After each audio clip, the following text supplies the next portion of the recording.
มาฮอดแล้วมาฮอดแล้วสวนมิตรภาพลาวญี่ปุ่น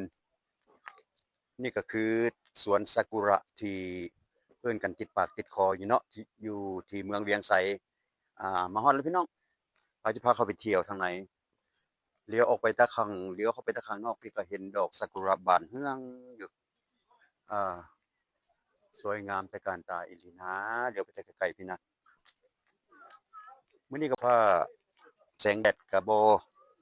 อำนวยปานใดหมอกหลาย อันนี้ก็คือ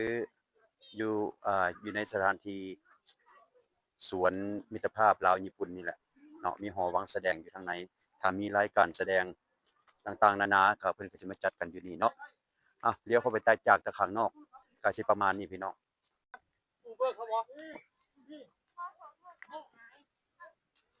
นี่พี่น้องมาฮอดแล้วสวนซากุระมิตรภาพลาวญี่ปุ่นดอกต้นซากุระดอกซากุระกำลังเป็นดอกเบ่งบานงามหลายอ้อนั่นบ่ พาเข้าข้างในอันนั้นมันตึกหยังน้อตึกสูงๆตัวนั้นตึกหยังเป็นหอพิพิธภัณฑ์โอ้เป็นหอพิพิธภัณฑ์ประจำแขวงหัวพันประจำเมืองเวียงไสแขวงหัวพันอ่าหอพิพิธภัณฑ์มีโอกาสดีจะพาเขาไปเบิ่งว่ามีหยังแดอยู่ในนั้น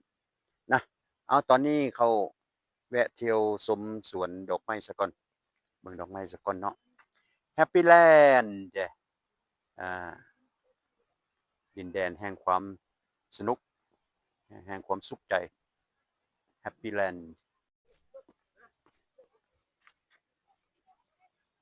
ฮอดแล้วฮอดแล้ว เป็นภาพจึ้งเป็นภาพเอาเป็นภาพแต้ม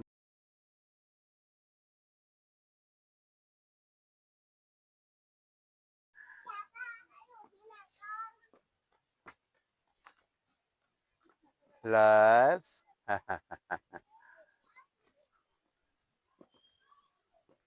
หยังเข้ามา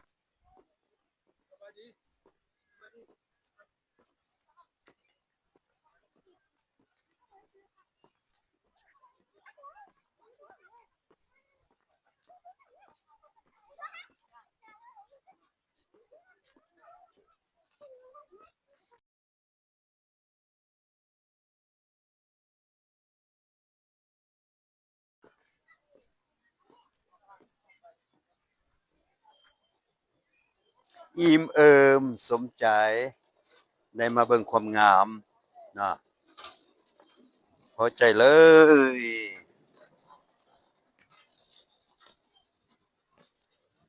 พบกันใหม่ในคลิปหน้า FC เอ้ยบ๊ายบาย